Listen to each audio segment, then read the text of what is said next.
भीमाशंकर अभयारण्यातून होतो आणि भीमाशंकरला काय प्रसिद्ध आहे, सेतू जे महाराष्ट्राचा राज्य प्राणी म्हणून घोषित करण्यात आलेला आहे. त्यानंतर भीमाशंकर हे स्वतः ज्योतिर्लिंग आहे, बरोबर, जे पुणे जिल्ह्यामध्ये स्थित आहे.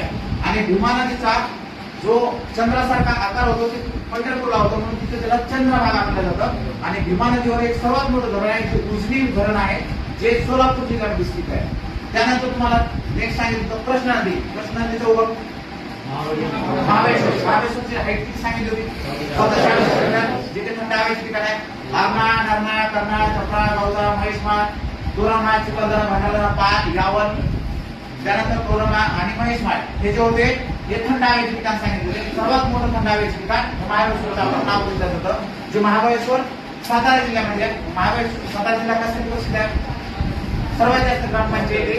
त्यानंतर कास पठार जे की 3000 प्लस तिथं वेगवेगळ्या फुलांच्या जाती प्रसिद्ध आहेत, ज्याला जागतिक वारसा स्थळ म्हणून दर्जा मिळालेला आहे. म्हणजे त्याला एक म्हणतात वर्ल्ड हेरिटेज साईट.